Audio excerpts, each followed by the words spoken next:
Hello friends, welcome to Champaran Academy. कैसे हैं आप लोग? आई होप आप लोग अच्छे होंगे। आज की क्लास में हम नेशनल एजुकेशन पॉलिसी 2020 यानी राष्ट्रीय शिक्षा नीति 2020 के बारे में पढ़ेंगे। तो आइए देर न करते हुए हम अपना जो टॉपिक है वो शुरू करते हैं। आई होप आप लोग सीटेट के क्लास देख रहे होंगे और आप लोग को इससे बहुत हेल्प मिल रहा होगा और चीज़ें समझ में आ रही होगी।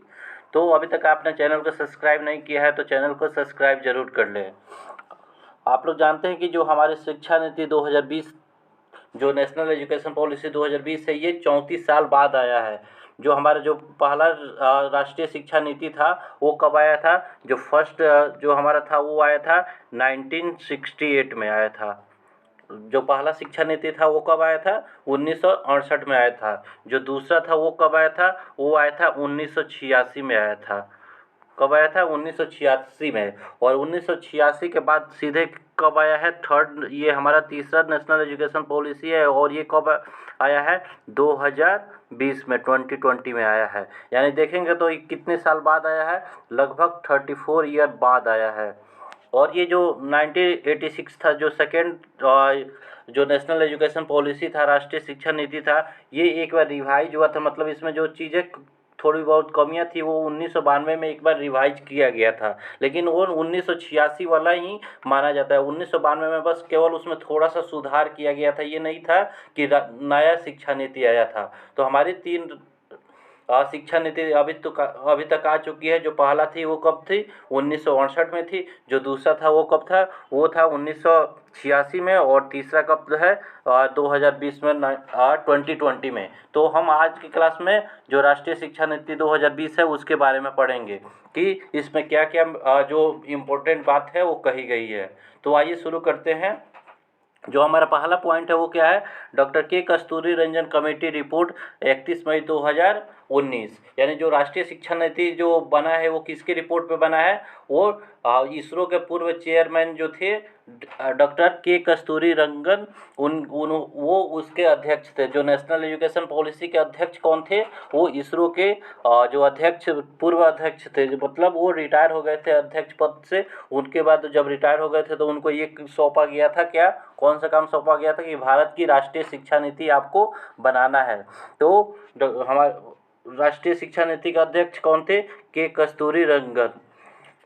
और इसमें क्या किया गया? जो MHRD मिनिस्ट्री था उसको एजुकेशन मिनिस्ट्री का नाम दे दिया गया। यानी जो पहले ministry of human resource development था, यानी मानव संसाधन विकास मंत्रालय था, उसका नाम बदल के क्या कर दिया गया? उसका नाम बदल के कर दिया गया एजुकेशन मिनिस्ट्री, यानी शिक्षा मंत्रालय कर दिया गया। जो मानव संसाधन विकास मंत्रालय था उसका नाम बदल कर क्या किया गया है? तो वो शिक्षा मंत्रालय किया गया है।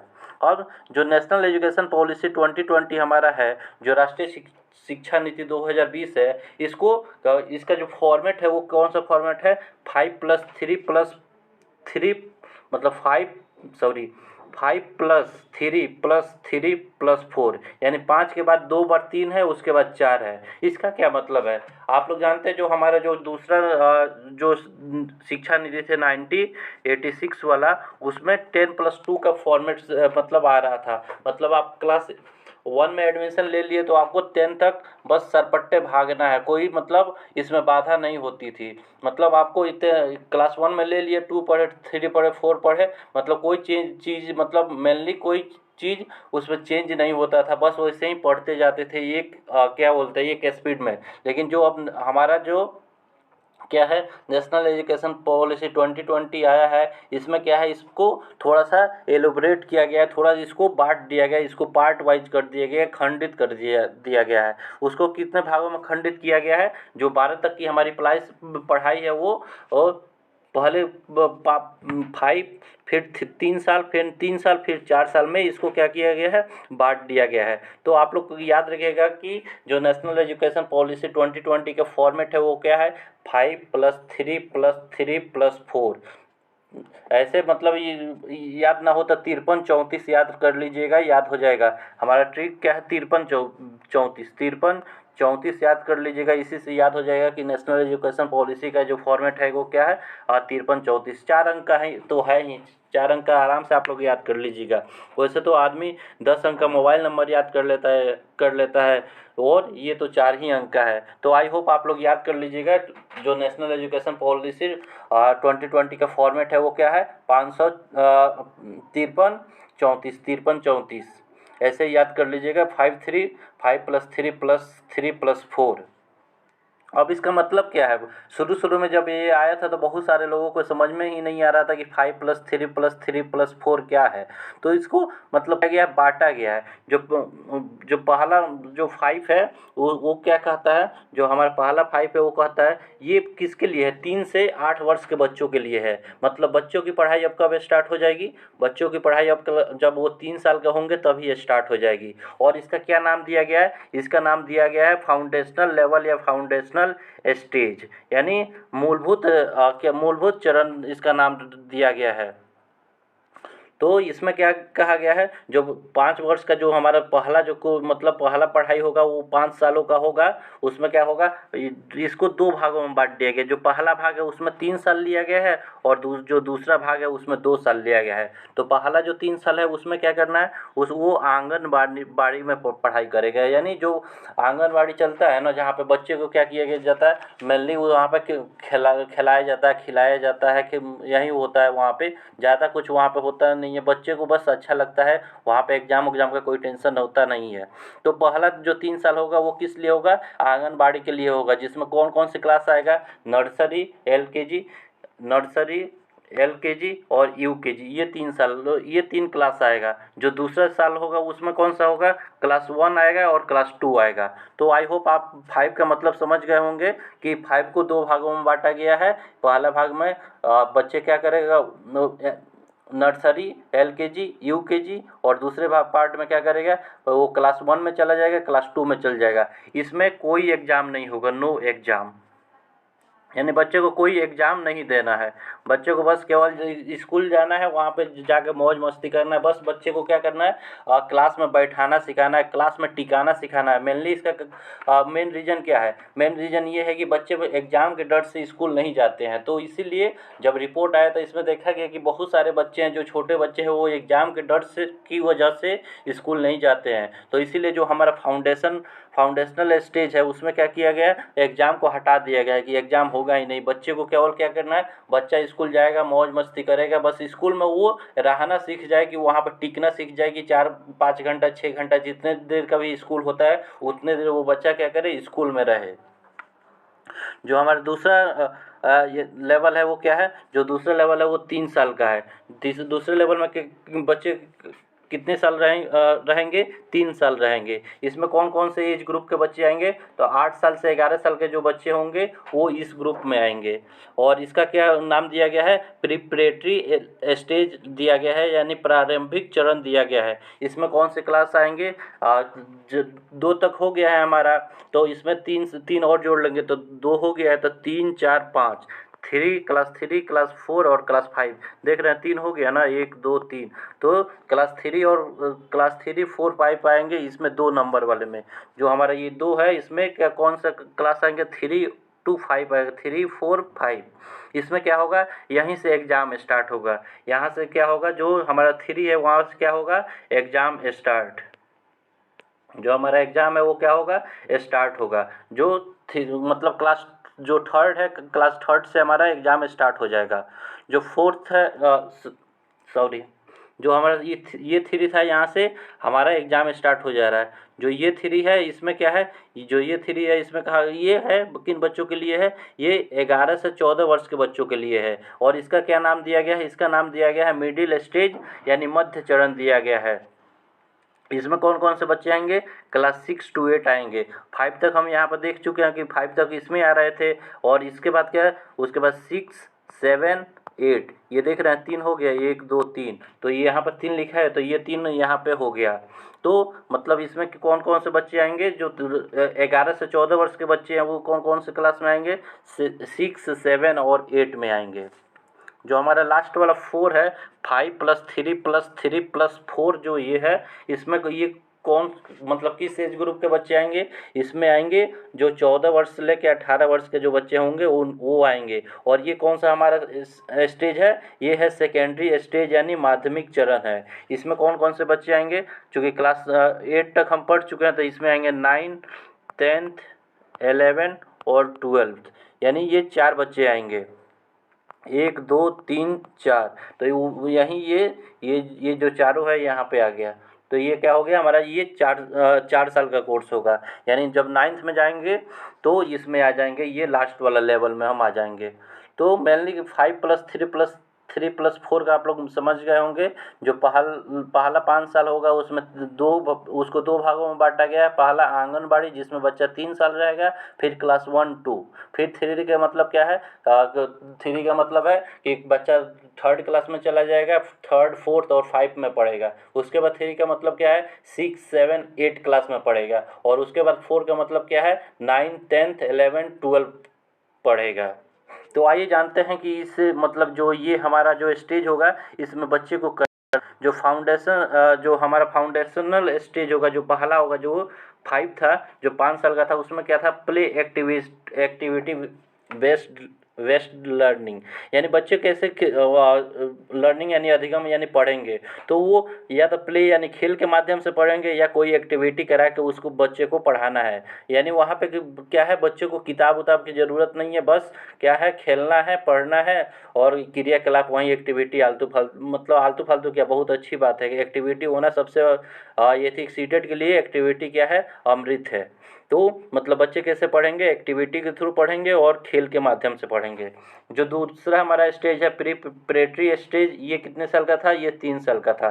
तो इसमें क्या करेंगे, यहाँ पे भी बच्चे खेलेंगे, discovery and activity based on interactive class learning. यानी जो खेल होगा वो किस पे होगा, मतलब कोई ऐसा खेल होगा जिसमें बच्चे अपना दिमाग लगाएंगे, वहाँ पर डिस्कवरी होगा, कुछ खोज होगा। जो क्लासरूम कैसा होगा, इंटरेक्टिव होगा, और वहाँ पर पढ़ाई कैसे होगी, इंटरेक्टिव क्लासरूम लर्निंग, यानी बहुत अच्छे से वहाँ पर पढ़ाया जाएगा। बच्चे का वहाँ पर क्या होगा, मन लगेगा कि देख के उसको ये इंटरेस्ट आएगा पढ़ाई में। जो हमारा 3rd है मिडिल स्टेज, ये कितने साल का था, ये भी 3 साल का था। इसमें क्या है, experimental learning in science, math, arts and social science. यानी जो हमारा मिडिल स्टेज होगा इसमें एक्सपेरिमेंटल लर्निंग होगा, यानी बच्चा करके देखेगा, एक्सपेरिमेंट करके देखेगा, एक्सपेरिमेंट करके पढ़ेगा। किसमें, तो साइंस में। आप लोग जानते हैं फिजिक्स हो गया, केमिस्ट्री हो गया, मैथ हो गया, बायोलॉजी हो गया, ये सब में क्या किया जाता है, इस सब में एक्सपेरिमेंट किया जाता है। ज्योग्राफी हो गया, यहाँ पे भी प्रैक्टिकल वर्क होता है। आर्ट हो गया, वहाँ आर्ट्स यानी कला हो गया, वहाँ पे भी क्या होता है, प्रैक्टिकल वर्क होता है। तो मिडिल स्टेज में क्या है, बच्चों को करना है, बच्चों को कैसे पढ़ाना है, एक्सपेरिमेंट करके बच्चों को पढ़ाना है। जो हमारा सेकेंडरी स्टेज है, जो हमारा लास्ट स्टेज है, जो कितने सालों का है, वो है 4 ईयर का है। कितने साल का है, 4 ईयर का है। तो ये कितना था, 5 3 3 और ये 4। इसमें क्या है, multi disciplinary study, greater critical thinking, flexibility and student choice of subject. यानी ये क्या होगा, मल्टी डिसिप्लिनरी होगा। यानी बच्चे यहाँ पे क्या करेंगे, यहाँ पे उनके पास बहुत सारे ऑप्शन मिलेगा। और क्रिटिकल थिंकिंग यानी समालोचनात्मक चिंतन का जो होगा उनके पास एरिया होगा कि बच्चे क्या होगा, कुछ अलग सोच सकते हैं, आउट ऑफ बॉक्स सोच सकते हैं। फ्लेक्सिबिलिटी होगी स्टूडेंट के लिए, किस लिए, कि जो अपना सब्जेक्ट है, विषय है, वो चुनने के लिए। आप लोग देख रहे होंगे जो अभी मतलब आप लोग सीटेट का जो बच्चे पढ़ाई कर रहे हैं, जो तैयारी कर रहे हैं, ये पुराने लेवल पर हम लोग पढ़े हुए हैं। तो हम लोग का क्या था कि अगर 10th कर लिए तो 11th में जाना है तो आपको चुनना पड़ता था क्या लेना है, या तो अगर जो आर्ट्स पढ़ना है, सोशल साइंस पढ़ना है तो आपको हिस्ट्री ज्योग्राफी लेना है, साइंस पढ़ना है तो आपको फिजिक्स केमिस्ट्री मैथ बायोलॉजी लेना है, कॉमर्स पढ़ना है तो आपको वो इकोनॉमिक्स और ये कॉमर्स का सब्जेक्ट लेना है। पहले क्या था, चीज़ें बांट दी गई हुई थी, लेकिन अब क्या किया गया है, अब ये बाउंडेशन जो था साइंस कॉमर्स सोशल साइंस का, इसको हटा दिया गया है। और इसमें क्या किया है, बच्चे को फ्लेक्सिबिलिटी दे दिया गया है, लचीलापन दे दिया गया है कि बच्चा अपना मनपसंद सब्जेक्ट चुन सकता है। उसका मन करेगा तो ये कि इधर से क्या आर्ट्स से सोशल साइंस से क्या चुन लेगा, ज्योग्राफी चुन लेगा। जो उसको मन करेगा कि हाँ उसको बायोलॉजी अच्छा लग रहा है तो साइंस से बायोलॉजी ले लेगा, उसको कॉमर्स से इकोनॉमिक्स अच्छा लग रहा है तो इकोनॉमिक्स ले लेगा। यानी कहा जाएगा तो एक तरह से ये क्या किया गया है, बाउंडेशन हटा दिया गया है सब्जेक्ट का, जो पहले बच्चों के ऊपर था कि तुमको अगर साइंस अगर जब तुमको बायोलॉजी पढ़ना है तो तुमको साइंस पढ़ना पड़ेगा। और जब तुम ज्योग्राफी में कोई बच्चा होता था जो जिसका ज्योग्राफी और बायोलॉजी अच्छा होता था, लेकिन वो वहाँ पर डिसाइड नहीं कर, मतलब उसके पास ऐसा ऑप्शन नहीं था कि वो दोनों पढ़ ले। उसके पास या तो ज्योग्राफी पढ़ेगा तो क्या करना पड़ेगा, बायोलॉजी छोड़ना पड़ेगा, या बायोलॉजी पढ़ेगा तो उसको ज्योग्राफी छोड़ना पड़ेगा। लेकिन नेशनल एजुकेशन पॉलिसी में ये देखते हुए ये फाउंडेशन हटा दिया गया है कि आपको मतलब ये थी, ऐसा नहीं है कि आपको बायोलॉजी पढ़ना है तो आप ज्योग्राफी को छोड़ सकते हैं। अब ऐसा हो गया कि अगर आप बायोलॉजी के साथ ज्योग्राफी पढ़ना चाहते हैं तो आप ज्योग्राफी पढ़िए। ये बहुत अच्छा एक तरह से है, क्योंकि सारे बच्चे होते हैं, ये नहीं है कि जो साइंस के तीनों सब्जेक्ट होते हैं, चारों सब्जेक्ट होते हैं, फिजिक्स केमिस्ट्री मैथ बायोलॉजी, ये चारों मैथ साइंस में आते हैं। तो ऐसा नहीं है कि एक बच्चा होगा ये चारों सब्जेक्ट पढ़ने में उसको अच्छा लगता होगा। हो सकता है कि दो इसमें से पढ़ने में अच्छा लग रहा होगा, दो होगा जो सोशल साइंस का जो होता है, काला वर्ग का होता है, उसमें से ज्योग्राफी पॉलिटिकल साइंस उसको अच्छा लगता होगा, या हिस्ट्री अच्छा लगता होगा। तो अब बच्चे के पास क्या है, उसके पास ऑप्शन है अपना सब्जेक्ट चुनने के लिए। ये हमारे नेशनल एजुकेशन पॉलिसी में एक बहुत बड़ा बदलाव किया गया है। जो हमारा ये थी जो नेशनल एजुकेशन पॉलिसी NEP 2020 है, वो क्या है, 360 डिग्री असेसमेंट है, यानी 360 डिग्री आकलन होगा। आप लोग जानते हैं ये गोला है, ये कितने डिग्री का होता है। गोला उतना अच्छा बना नहीं है, रुकिए गोला बना देते हैं बढ़िया से। और गोला हो गया, ये हो गया गोला, ये बन गया हमारा गोला। ये देखा जाएगा तो ये कितने डिग्री का होता है, ये 360 डिग्री का होता है। ये पूरा पूरा देखा जाए तो ये 90 डिग्री, ये 180, 270 और 360, ये हमारा कितना है, 360 डिग्री का होता है। यानी पूरा देखा जाएगा तो ये कितने का होगा, 360 डिग्री का होगा। तो वहीं का क्या कह रहा है कि इसमें जो हमारा नेशनल एजुकेशन पॉलिसी है, इसमें 360 डिग्री आकलन होगा, बच्चे का असेसमेंट होगा। अब ये कैसे होगा, आप 360 डिग्री आकलन कहने का क्या मतलब है, तो इसमें क्या कहा गया है कि बच्चा जो है वो सेल्फ असेसमेंट करेगा, यानी अपना खुद का आकलन करेगा कि हम कहाँ कहाँ आज का मेरे में क्या कमियां है, मेरी मजबूती क्या है, मेरी स्ट्रॉन्ग मतलब पॉइंट क्या है, वीक पॉइंट क्या है। तो बच्चा क्या करेगा, खुद से आकलन करेगा। तो हमारा ये क्या है, ये 360 डिग्री जो आकलन है उसका एक पॉइंट ये है, क्या है कि सेल्फ असेसमेंट की बात की गई है। बच्चा यहाँ पर खुद का आकलन अपने आप करेगा। बच्चे के पास ऑप्शन होगा कि वो समझ सके कि क्या हमारे अंदर क्या कमियां हैं, क्या हमारे पास अच्छाइयाँ है। जो हमारा दूसरा है, और जो ठीक है, अब सब किसी को मतलब कोई भी किसी को अपना आकलन करने को दे दिया जाएगा तो क्या अपना कोई बुराई आकलन करेगा, बुरा आकलन करेगा, नहीं करेगा।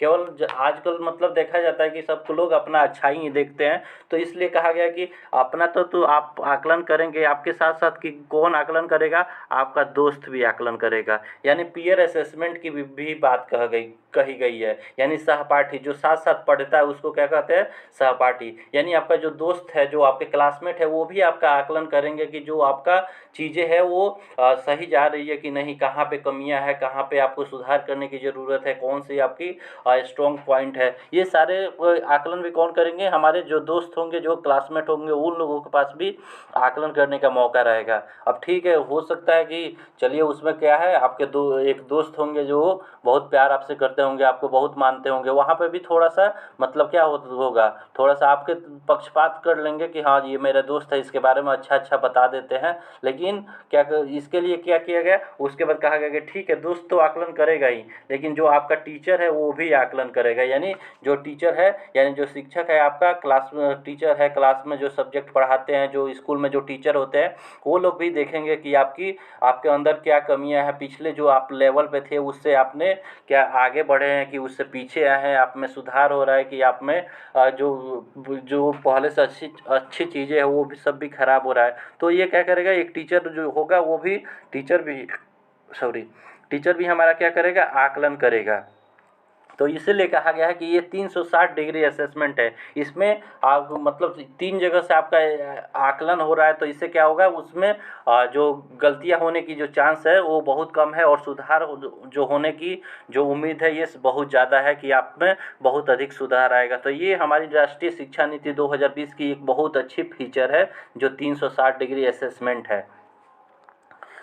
इसमें ये नहीं है कि जो असेसमेंट होगा ये आपके जो क्लासमेट है उसके आधार पे होगा कि अगर जो मिश्रा जी हैं तो उनका 120 110 नंबर आया है, आपका है तो आपका कितना आया है, आपका आया है कितना, तो आपका ये 110 आ गया, इनका आपका 90 नंबर आया है, कोई और है तो उसका आ गया है कितना 95 नंबर आ गया, कोई है तो उसका आ गया आपसे कम ही आ गया 70 नंबर आ गया। तो ये नहीं देखा जाएगा किसी के मतलब किसी से आपका तुलना नहीं किया जाएगा, आपका देखा जाए कि आज अगर जो 90 आ रहा है, अगर जो 90 आ रहा है तो जो अगला एग्ज़ाम होगा उसमें 90 से कम तो नहीं आ रहा है, 95 आ रहा है कि 89 आ रहा है, ये देखा जाएगा। मतलब जो 90 है उससे कम नहीं आ रहा है ना, ये मतलब कहने का क्या मतलब है, आपका जो प्रीवियस लेवल है, जो पिछला जो चरण है, जो पिछला आपका परफॉर्मेंस है, उसके आधार पर आपको आपका आकलन होगा जो कि अगर आपने 90 नंबर लाया था तो इस बार इसमें प्रोग्रेस हुआ है कि नहीं हुआ है, इसमें मतलब 90 से ज़्यादा आया है कि 90 से कम आया है। तो ये चीज़ें इसमें कही गई है, ये नहीं कहा गया है कि आपका किसी के साथ कंपैरिजन होगा, ये निगेटिव वर्ड है। और सीटेट में याद रखिएगा जो कंपैरिजन होगा, जो तुलना होगा, किसी से तुलना करना, ये क्या है, एक निगेटिव वर्ड है। ये हमेशा अगर ऐसा ऑप्शन आ जाए तो आँख मूंद के गलत मार दीजिएगा। नहीं तो आजकल हमारे समाज में क्या होता है, यही चीज़ होता है कि बोलते हैं लोग क्या कि वो देखो शर्मा जी का बेटी है इतना नंबर लाई है, जो मिश्रा जी के बेटे हैं वो कि इतना नंबर लाए हैं। तो कंपैरिजन नहीं करना है, हमारा नेशनल एजुकेशन पॉलिसी कंपैरिजन करने के लिए की बात नहीं कहता है। क्या कहता है, वो कहता है कि क्या करना है, जो बच्चा पिछले लेवल पे है उससे मतलब उसमें सुधार हुआ है कि नहीं, वो कहता है। तो हम देखते हैं जो आगे है हमारा क्या, राष्ट्रीय शिक्षा निधि का आधार सिद्धांत क्या है, यानी जो हमारा नेशनल एजुकेशन पॉलिसी है इस नीति का आधार सिद्धांत यानी बेसिक प्रिंसिपल्स क्या है, बेसिक प्रिंसिपल्स क्या है कि हमारा जो नेशनल एजुकेशन पॉलिसी है इसका प्रिंसिपल, इसका बेस क्या है। तो इसमें क्या कहा गया है, इसमें कहा गया है कि अरे यार एक मिनट, इसमें क्या कहा गया, संरचनात्मक समझ यानी कंसेप्चुअल अंडरस्टैंडिंग पर जोर देना, न कि रटंट प्रदर्शनिंग मेथड और केवल परीक्षा के लिए पढ़ाई। यानी जो हमारा नेशनल एजुकेशन पॉलिसी है क्या कह रहा है, वो कह रहा है कि चीज़ों को आप समझिए, ये नहीं कि आपको क्या करना है, रट लेना है, एकदम कंठस्थ याद कर लेना, 2 दूना 4, 2 चौका 6, 2 चौका 2 तिया 6, 2 चौका 8, ऐसे मतलब रट नहीं लेना है। जो बच्चे होते हैं देखते हैं एकदम पूरा रट लेते हैं, और खासकर लड़कियां तो एकदम पूरा डिट्टो पॉइंट रट लेती है, बिंदु कामा ये होता है ये सारा रट लेती है।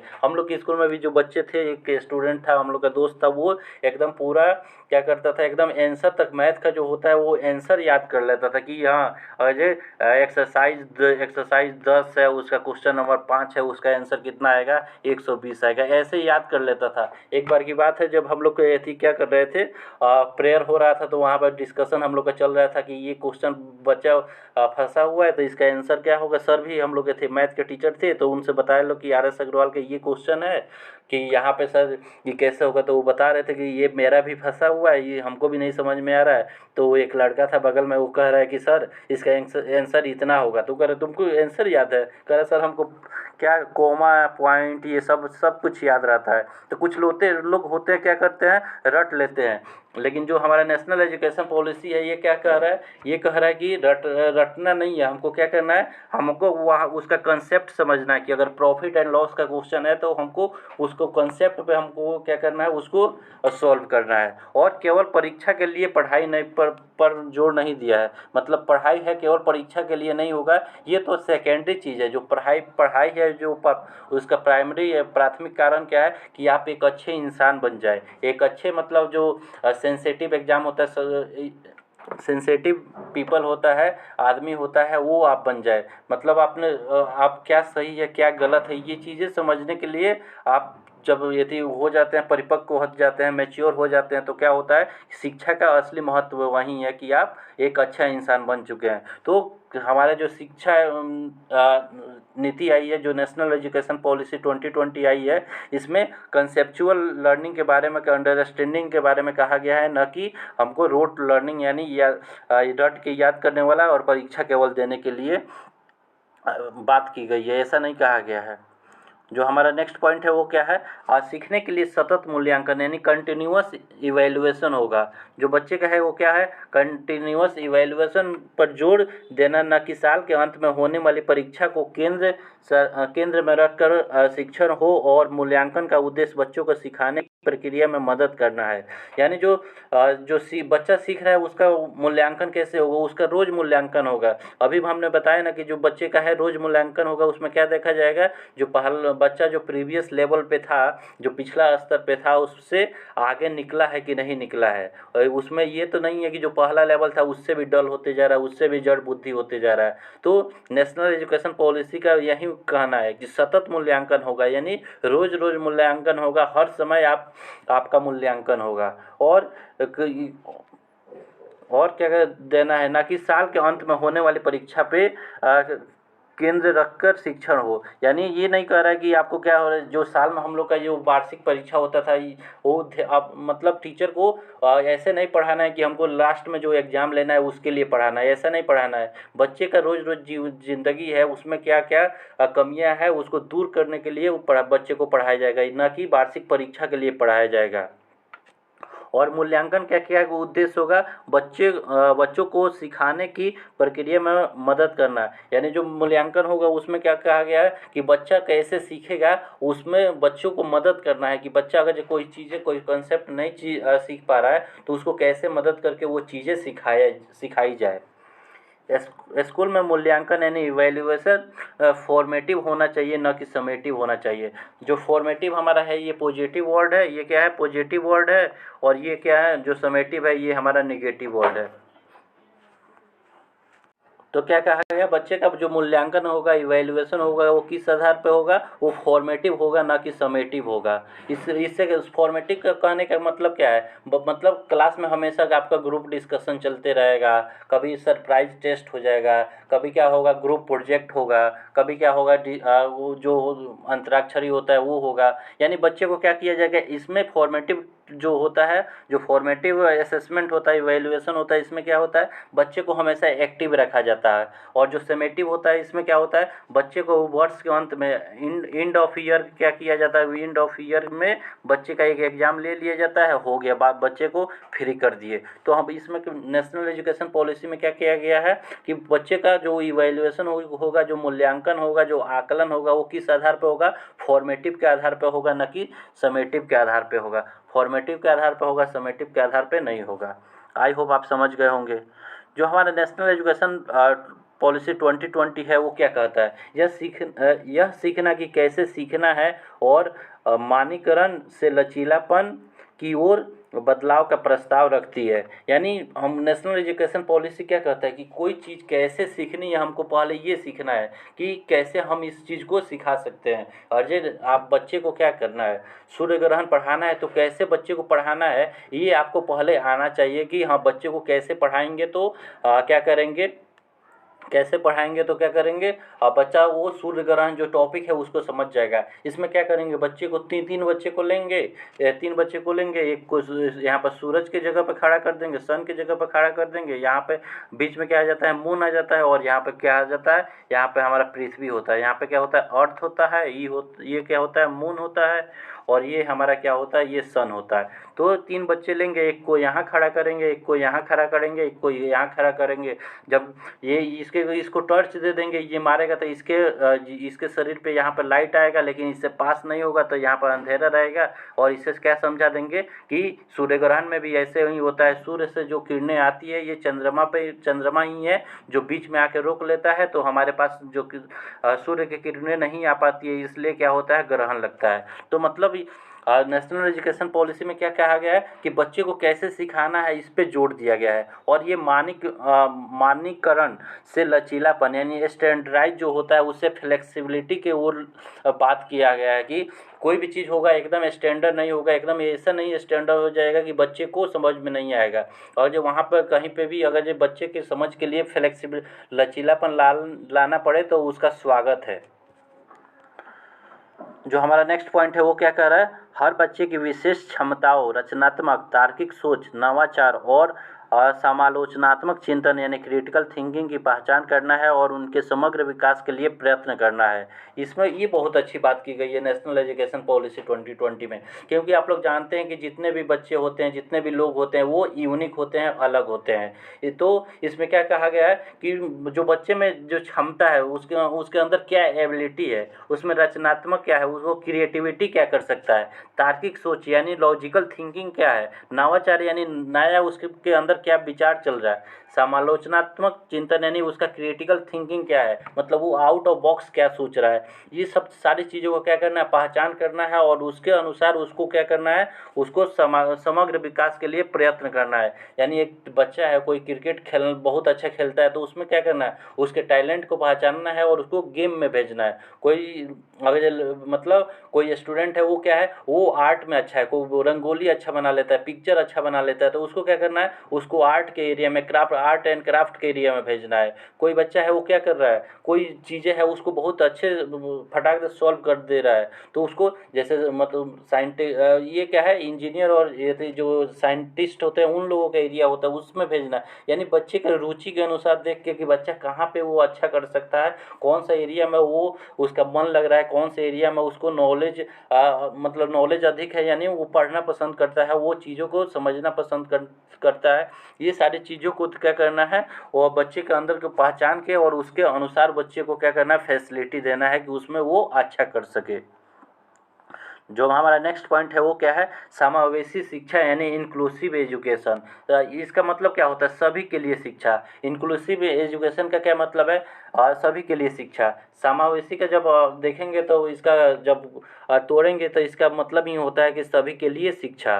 तो मतलब शिक्षा की किसके लिए होना चाहिए, तो सभी के लिए होना चाहिए। ये नहीं है कि जो लड़का है उसके लिए होना चाहिए, लड़की के लिए नहीं होना चाहिए, या लड़का लड़की है उसके लिए होना चाहिए, जो दिव्यांग है, जो मतलब चल नहीं सकते हैं, जो बोल नहीं सकते, उनके लिए नहीं होना चाहिए। ऐसा कुछ नहीं है। क्या है, समावेशी शिक्षा का मतलब है कि एक छत के नीचे जितने भी लोग हैं, जितने भी बच्चे, सब लोग एक साथ पढ़े, वही है क्या, हमारा समावेशी शिक्षा है।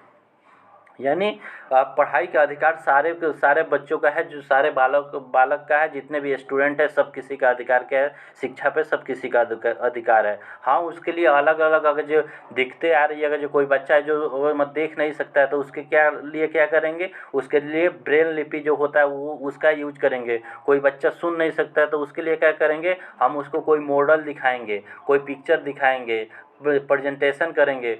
ये और कोई बच्चा क्या है, मतलब उसके मतलब जो उसके साथ दिक्कत है उसके अनुसार उस क्या इलाज किया जा सकता है, कैसे उसको पढ़ाया जा सकता है, उसका हम प्रबंध करेंगे और उससे बच्चे को सिखाएंगे। तो समावेशी शिक्षा की बात की गई है किसमें, हमारे नेशनल एजुकेशन पॉलिसी 2020 राष्ट्रीय शिक्षा नीति 2020 में। 2000 NEP 2020 के अनुसार लर्निंग यानी अधिगम प्रयोगात्मक यानी एक्सपेरिमेंटल होना चाहिए, जिससे वह स्वयं करके सीखना यानी लर्निंग बाय डूइंग, और प्रत्येक सब्जेक्ट में कला और खेल को एकीकृत किया जाए। यानी क्या कहा गया है नेशनल एजुकेशन पॉलिसी 2020 में, जो लर्निंग है, जो अधिगम है, जो हमारा पढ़ाई है, वो क्या होगा, प्रयोगात्मक होगा यानी एक्सपेरिमेंटल होगा। यानी बच्चे को क्या किया जाएगा, इसमें एक्सपेरिमेंट करा के पढ़ाया जाएगा, जिसमें उसमें क्या किया जाएगा, बच्चे को स्वयं करने दिया जाएगा, कि बच्चा को दे दिया जाएगा सारी चीज़ें और कहा जाएगा कि तुम खुद से करो। इससे क्या होगा, बच्चा खुद से करेगा तो वो एक अपने अंदर क्या बना लेगा, स्कीमा बना लेगा कि कैसे कैसे चीज़ें होती है, और ये परमानेंट उसके दिमाग में आ जाएगा कि हाँ, जब हमने ये एक्सपेरिमेंट किया था तो वो कैसे किया था, उसका रिजल्ट क्या आया था। तो ये किस चीज़ की बात कर रहा है, लर्निंग बाय डूइंग की बात कर रहा है। यानी कब बच्चा सीखेगा, जब खुद से करेगा, कुछ करेगा तो उससे बच्चा सीखेगा। और प्रत्येक सब्जेक्ट को क्या करना है, कला और खेल से जोड़ देना है। यानी जो सब्जेक्ट है अगर जे उसको क्या कि इंटीग्रेट कर दिया जाए, कला से कर दिया जाए, खेल से कर दिया जाए, तो बच्चे को क्या लगेगा, बच्चे को क्या होगा, वो मनोरंजक लगेगा, उसमें वो बच्चे इंटरेस्ट लेंगे। तो जो सब्जेक्ट है उसको क्या करना है, उसको कला यानी आर्ट से और खेल यानी प्ले से एकीकृत यानी जोड़ देना है। जो हमारा नेशनल एजुकेशन पॉलिसी 2020 है वो ये के भाषाओं के बारे में क्या कही गई है, यानी जो हमारी राष्ट्रीय शिक्षा नीति 2020 है उसमें भाषाओं के बारे में क्या कहा गया है। तो इसमें कहा गया है बहुभाषिकता यानी मल्टी लैंग्वेज में और विविधता डाइवर्सिटी को प्रोत्साहन देना है। क्या करना है, जो हमारा मल्टी लैंग्वेज में है, बहुभाषिकता है। बहुभाषिकता मतलब क्या होता है, बहुत बहुत सारी भाषा बोलने वाले को बहुभाषिकता कहते हैं। तो और विविधता यानी डाइवर्सिटी, यानी जो अलग अलग जो लोग आते हैं, जो अलग अलग एरिया से आते हैं, जो बच्चे हैं अलग अलग समाज से आते हैं, अलग अलग क्या है कल्चर से आते हैं, अलग अलग उनका क्या होता है, उनका बैकग्राउंड होता है, फैमिली बैकग्राउंड अलग अलग आता है। तो इसको क्या करना है, प्रोत्साहन देना है। ये नहीं कि कोई बच्चा गरीब परिवार से आ रहा है तो उसको नकार के भगा देना है, ऐसा नहीं है। क्योंकि बहुभाषी होने से उच्च संज्ञानात्मक लाभ होगा, यानी हाई कॉग्निटिव प्रॉफिट या डेवलपमेंट होगा। यानी अगर जो बहुभाषिकता जो कक्षा है उसमें क्या होगा, बच्चे का जो कॉग्निटिव डेवलपमेंट है, जो उसका दिमाग का विकास है, वो क्या होगा, बहुत उच्च होगा। उसमें क्या होगा, जो बच्चा अगर कुछ चीज़ नहीं जानता है तो वो दूसरे किसी से सीख लेगा। अगर एक बच्चा है केवल मतलब मान लेते हैं कि वो भोजपुरी जानता है, मान लेते हैं कि लड़का है वो क्या जानता है, भोजपुरी जानता है, वो जाता है जहाँ से वहाँ पे भोजपुरी बोला जाता है। दूसरा जो लड़का है वो कहाँ से आता है, वो आता है जहाँ पर हिंदी बोला जाता है वहाँ से आता है। तीसरा लड़का है वहाँ से जो इंग्लिश बोला जाता है वहाँ से आता है। जो चौथा लड़का है वो है जहाँ पर संस्कृत बोला जाता है वहाँ से आता है। और ऐसे ही मतलब बच्चे अलग अलग जगह से आएंगे तो बच्चे में क्या होगा, जो हिंदी वाला है वो भोजपुरी सीख लेगा, इंग्लिश सीख लेगा, संस्कृत सीख लेगा। जो भोजपुरी वाला है वो क्या सीख लेगा, वो हिंदी सीख लेगा, इंग्लिश सीख लेगा, और जो हमारा संस्कृत है ये सीख लेगा। जो इंग्लिश वाला है वो हिंदी सीख लेगा, भोजपुरी सीख लेगा, संस्कृत, यानी वो अपना भाषा के साथ साथ जो दूसरे की भाषा है उसको भी सीख लेगा। और उससे क्या होगा, कभी कोई चीज़ अगर जो इंग्लिश में न समझ में आए तो वो हिंदी में समझ लेगा। कभी हम लोग को वो भी होता है, क्या होता है, कोई कंसेप्ट होता है जो नहीं समझ में आता है तो उसको क्या कर भोजपुरी में समझ लेते हैं, जो हम भाषा जानते हैं उसमें समझ लेते हैं, सीधी बात है, उसमें कौन सी बड़ी बात है। तो बहुभाषिकता होने से क्या होगा, बच्चे का जो कॉग्निटिव डेवलपमेंट होगा, जो मानसिक विकास होगा वो उच्च होगा, हाई होगा। तो नेशनल एजुकेशन पॉलिसी में जो बहुभाषिकता है इसको प्रोत्साहित करने की बात की गई है, इसको बढ़ावा देना है। ये नहीं कि बहुत एक कक्षा में 4-5 बच्चे हैं पर अलग अलग सब्जेक्ट बोल रहे हैं तो उन लोगों को भगा देना है, ऐसा नहीं है। बच्चों उनका इज्जत करना है, सम्मान करना है और उनकी भाषा को एक्सेप्ट करना है। जो हमारा नेक्स्ट पॉइंट है वो क्या है, बच्चे की शिक्षा का माध्यम कम से कम क्लास 5 5th तक या उससे आगे तक भी घर की भाषा, मातृभाषा यानी मदर टंग या स्थानीय भाषा में होनी चाहिए, यानी लोकल लैंग्वेज में होना चाहिए। लोकल, अरे दोनों का स्पेलिंग एल से ही होता है क्या, लोकल लैंग्वेज में होना चाहिए। जो बच्चे की जो क्लास 5th तक की पढ़ाई है यानी 5वीं क्लास की पढ़ाई है वो किसमें होनी चाहिए, मातृभाषा। मातृभाषा मतलब क्या, जो घर पे बोली जाती है, जो हमारे समाज में बोली जाती है, ये उसको क्या बोलते हैं, मातृभाषा बोलते हैं। और क्यों ये ऐसा किया गया है, क्योंकि जो बच्चा है वो अपने घर से आता है, अपने समाज से आता है, वो सारी चीज़ों को देख रहा है, तो उसके मातृभाषा में उसको पढ़ाया जाएगा तो क्या होगा, बच्चे को अच्छे से समझ में आएगा, अपने आप को क्या करेगा, क्लास में मतलब कनेक्शन फील करेगा, कनेक्टेड फील करेगा कि हाँ हम जो बाहर चीज़ देख रहे हैं वही सारी चीज़ें क्या है हमारे स्कूल के अंदर भी है। तो बच्चे को क्या करना है, क्लास 5 या उससे भी अधिक और जो 6-7 तक भी हम बच्चे को क्या कर सकते हैं, उसके मातृभाषा या जो स्थानीय भाषा है वहाँ के जो लोकल लैंग्वेज है उसमें पढ़ा सकते हैं। जो हमारी मातृभाषा, जो हमारे नेशनल एजुकेशन 2020 है वो क्या है, मातृभाषा का वो मतलब यूज करने के लिए हमको परमिशन देता है, बहुत मातृभाषा को बहुत पॉजिटिव मानता है, तो मातृभाषा का यूज कर सकते हैं। राज्य विशेष रूप से भारत में अलग अलग राज्यों में 3 लैंग्वेज फार्मूला को अपनाए, लेकिन इस फार्मूला में लचीलापन रखा जाएगा। यानी आप जानते हैं कि भारत में कितने राज्य हैं, कल ही जो किसमें हम लोग ईवीएस का जो पार्ट 2 प्रीवियस ईयर कर रहे थे उसमें बताए थे स्टेट कितने हैं, 28 है, और हमारा यूटी यानी यूनियन टेरिटरी है वो कितना है, 28 है। तो हमारे जो स्टेट है, अलग अलग स्टेट होने के कारण वहाँ पर अलग अलग भाषा होती है। तो हम क्या किया गया है, यहाँ पे हमको एक 3 लैंग्वेज फार्मूला लाया गया है। इसमें क्या है, जो पहला भाषा होगा वो आपके घर का भाषा होगा, जो दूसरा भाषा होगा वो क्या होगा, वो इंडिया का कोई मॉडर्न लैंग्वेज होगा, और जो तीसरा भाषा होगा वो क्या होगा, जो तीसरा भाषा होगा वो कोई फॉरेन लैंग्वेज होगा, मतलब विदेशी भाषा हो सकता है। और इसमें क्या किया गया है, लचीलापन रखा गया है। ये नहीं है कि एकदम आपको एकदम बाध्य कर दिया गया है, इसमें आपको लचीलापन रखा गया है। त्रिभाषा सूत्र के अंतर्गत एक विकल्प के रूप में दूसरी भाषा, भारतीय भाषा संस्कृत का अध्ययन, यानी जो संस्कृत है, जो भारत की जो दूसरी भाषा है संस्कृत, है वो उसको भी अध्ययन करने की बात की गई है, जो 3 लैंग्वेज फार्मूला में है।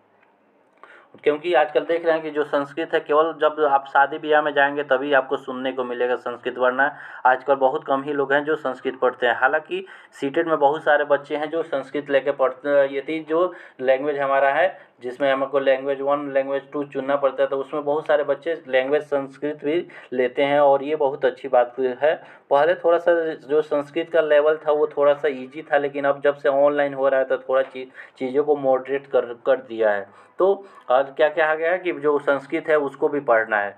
कक्षा 6 के लिए एक अतिरिक्त भाषा के रूप में शास्त्रीय भाषा को पढ़ाना है, और शास्त्रीय यानी क्लासिकल लैंग्वेज को पढ़ाना है।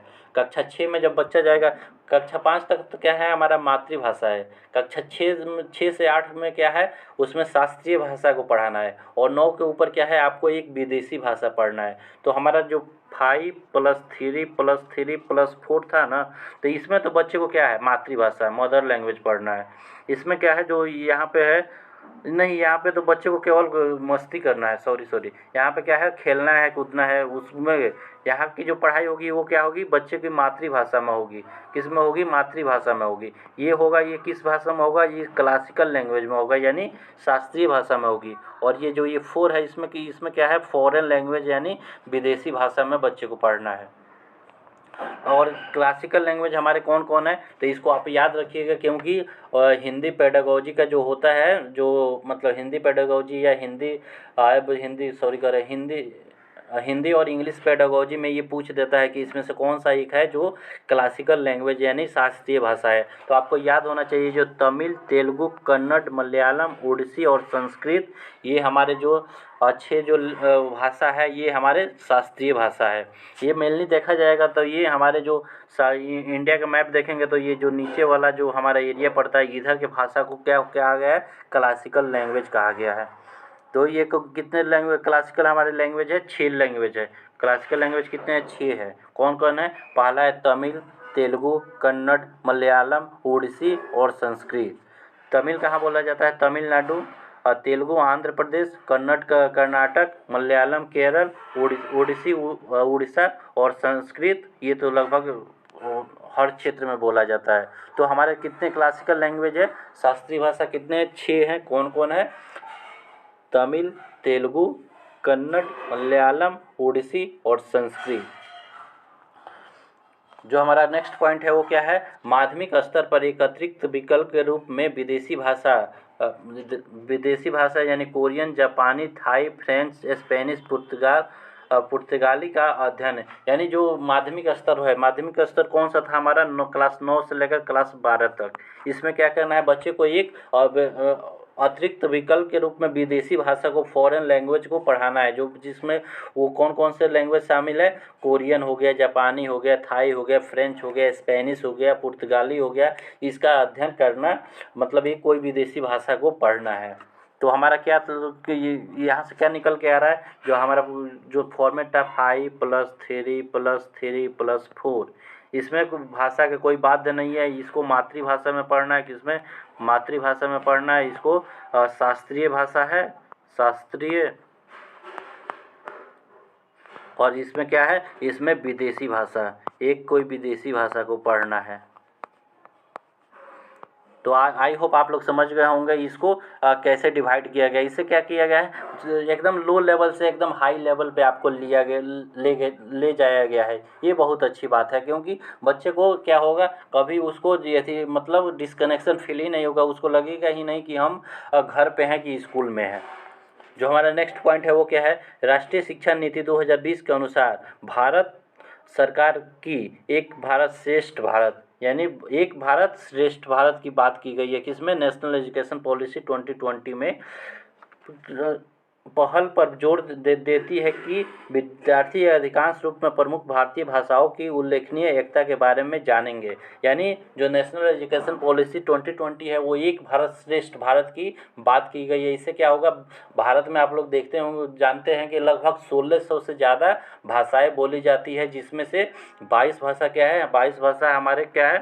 22 भाषा है वो हमारे संविधान में मतलब क्या है वो जोड़ा गया है। हमारे जो भाषा है, कितने भाषा संविधान में जोड़ा गया है? 22 भाषा। वो कौन कौन सा है? तो पंजाबी, सिंधी, पंजाबी, सिंधी, एक मिनट, तो वो 22 भाषा है। कश्मीरी, सिंधी, पंजाबी, हिंदी, हिंदी, उसके बाद बंगाली, असामी, उड़िया, गुजराती, मराठी, कन्नड़, तेलुगु, तमिल, मलयालम, उर्दू, संस्कृत, नेपाली, बोडो, डोगरी, मैथ, यार भूल रहे हैं।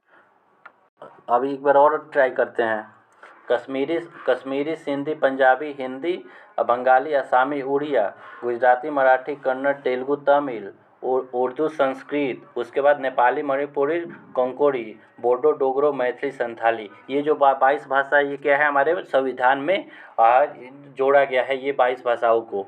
थोड़ा सा बहुत ज़्यादा दिन हो गया था तो भूल गए थे, याद हो गया। तो ये 22 भाषा, तो ये एक किस राष्ट्रीय शिक्षा नीति 2012 जो 20 है, उसमें किसकी बात की गई है?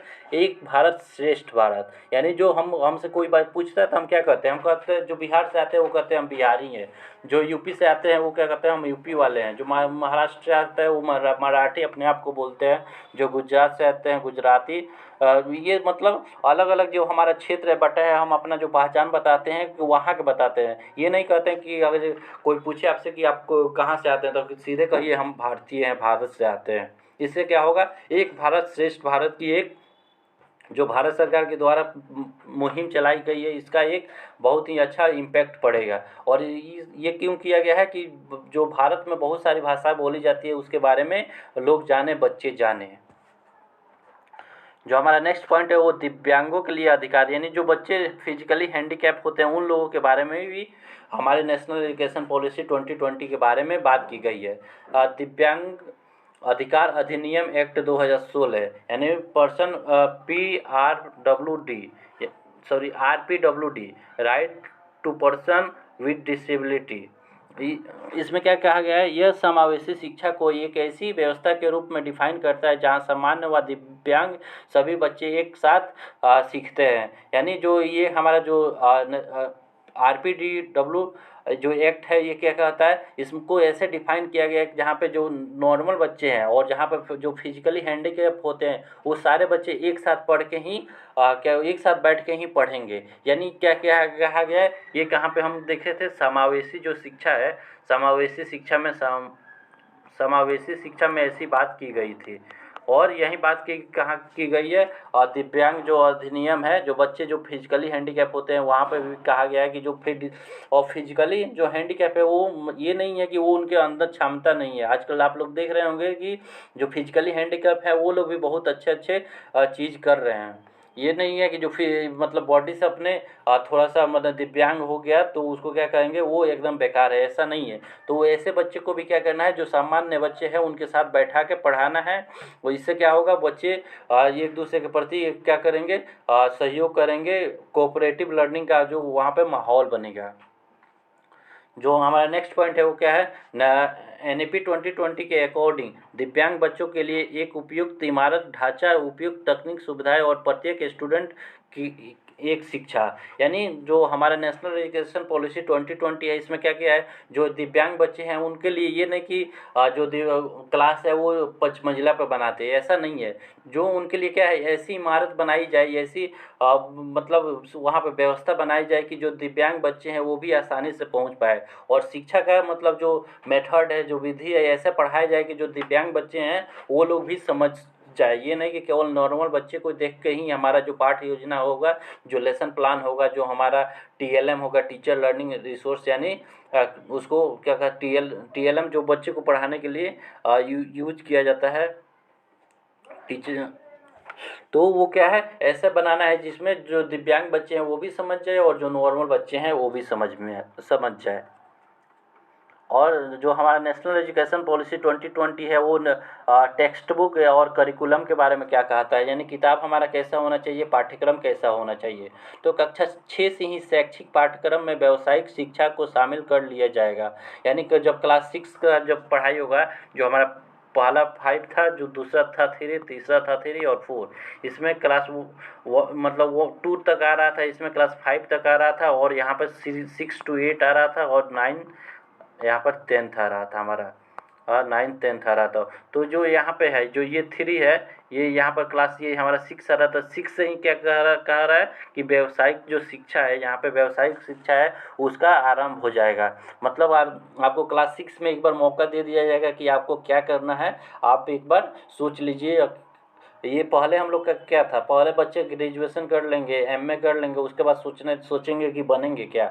लेकिन जो नेशनल एजुकेशन पॉलिसी 2020 आया है, इसमें क्या कहा गया कि 6 क्लास में ही आप बच्चे को सोचने को कह दिया जाएगा कि आपको क्या बनना है बाबू, सोच लो, और तुमको अब वैसे ही पढ़ाया जाएगा। और जो तुमको इंजीनियर बनना होगा तो इंजीनियर के जैसे पढ़ाया जाएगा, जो तुमको अगर आईएएस बनना है तो आईएएस के जैसे पढ़ाया जाएगा, बढ़ई बनना है तो उसके लिए भी पढ़ाइए। ये नहीं है कि बढ़ई जो होंगे वो खराब होते हैं, कारपेंटर जो होते हैं वो बहुत अच्छा होता है, उनके लिए भी शिक्षा है। जो प्लम्बर है उनके लिए भी शिक्षा है, जो सिलाई कढ़ाई बुनाई है उनके लिए शिक्षा है। यानी क्लास 6 में उन लोगों को क्या किया जाएगा, व्यावसायिक शिक्षा दिया जाएगा, शामिल किया जाएगा। और उसके लिए क्या किया जाएगा, इंटर्नशिप की व्यवस्था भी की जाएगी। यानी इंटर्नशिप क्या होता है, अगर जो कोई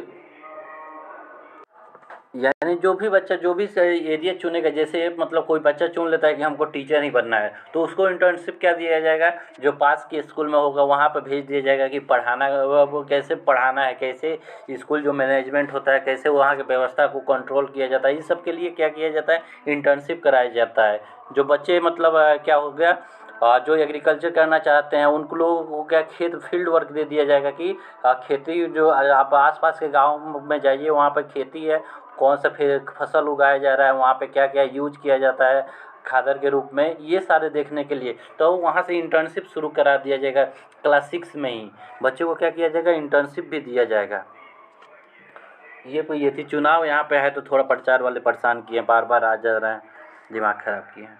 कोई बात नहीं है, उन लोगों से क्या करना है, हम अपना देखते हैं। जो पाठ्यक्रम के बारे में क्या कहा गया, पाठ्यक्रम के बारे में कहा गया है कि पाठ्यक्रम की विषय वस्तु को प्रत्येक सब्जेक्ट में कम करके इसे बेहद बुनियादी चीज़ों पर केंद्रित किया जाएगा। यानी पाठ किया जाएगा ताकि क्या होगा, समालोचनात्मक चिंतन यानी क्रिटिकल थिंकिंग, खोज आधारित यानी जो डिस्कवरी लर्निंग है, चर्चा अधिगम यानी डिस्कशन लर्निंग, विश्लेषण आधारित यानी जो होता है विश्लेषण, यानी उसको डिफाइन कर पाएंगे अच्छे से। इस पे जरूरी इस पे ध्यान देना ज़रूरी है। यानी जो पाठ्यक्रम हमारा होगा वो नहीं होगा कि इतना मोटा किताब बना दिया जाए, बहुत मोटा बहुत बड़ा किताब नहीं बनाना है।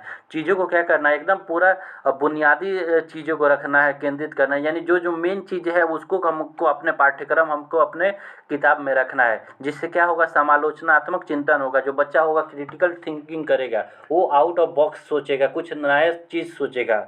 और खोज आधारित होगा, डिस्कवरी होगा, वहाँ से बच्चा क्या करेगा, कुछ नया खोजने का सोचेगा।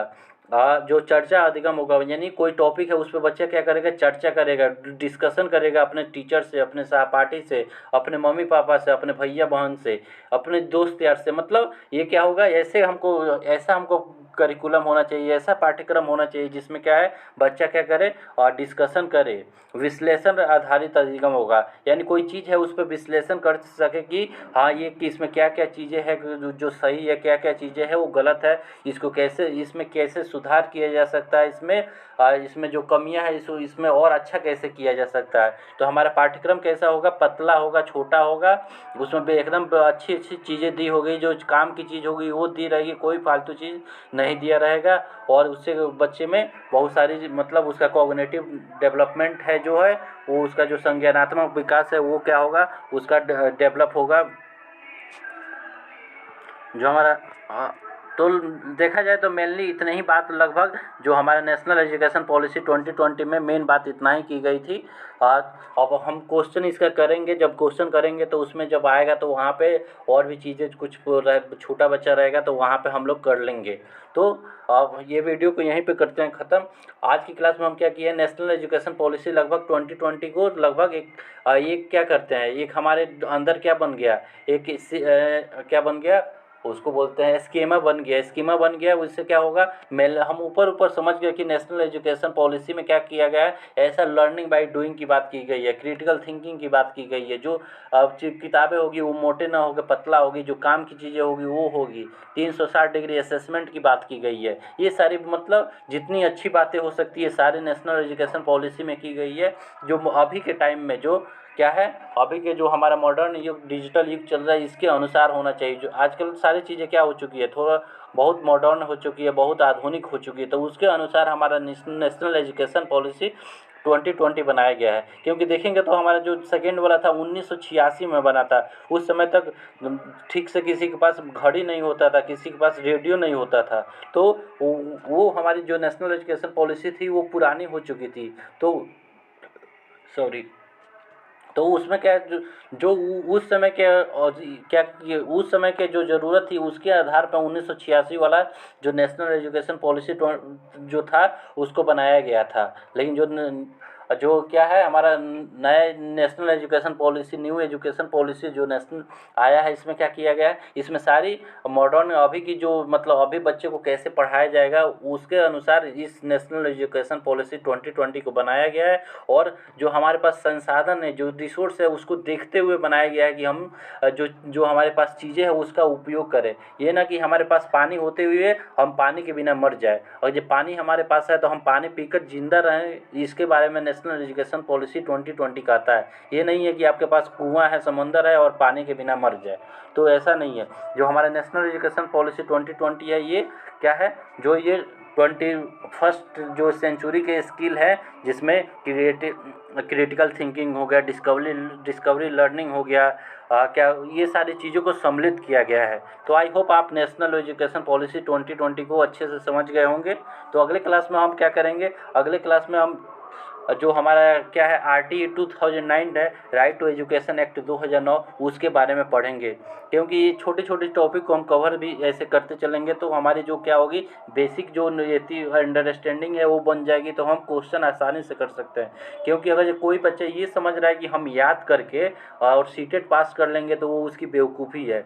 याद करके सीटेट कभी पास नहीं किया जा सकता है। बहुत सारे लोग हैं, हम देख चुके हैं, अपने मतलब जान पहचान के लोग को ही देख चुके हैं कि 5 साल 7 साल से क्या कर रहे हैं, सीटेट दे रहे हैं लेकिन क्लियर नहीं हो रहा है। क्यों नहीं हो रहा है? क्योंकि वो चीज़ों को क्या कर रहे हैं, याद करने का कोशिश कर रहे हैं। सीटेट क्या कहता है, सीटेट कहता है कि याद करने पर, आप देख रहे हैं कि नेशनल एजुकेशन 2020 भी कहता है कि जो लर्निंग है, जो याद करने वाला चीज़ है उस पर ध्यान ना दीजिए, जो कंसेप्ट है उस पर ध्यान दीजिए। तो अगर जो आप कंसेप्ट समझ जाएंगे तो आप आसानी से जो भी जो क्वेश्चन आएंगे उसको कर लेंगे। क्योंकि याद करके जाएंगे, कोई क्वेश्चन वहाँ पर लैंग्वेज के साथ आपके साथ खेल जाएगा, आपको समझ में आएगा नहीं, कहेंगे कि क्या हो गया है, आउट ऑफ सिलेबस क्वेश्चन आ गया है, तो हम कहाँ से इसका आंसर दें। तो इसीलिए हम क्या कर रहे हैं, कंसेप्ट को पढ़ रहे हैं। यहाँ से क्या होगा, हम क्वेश्चन को आसानी से हल कर लेंगे। तो मिलते हैं अगले वीडियो में, तब तक के लिए धन्यवाद। जय Hind, tata, bye bye, take care.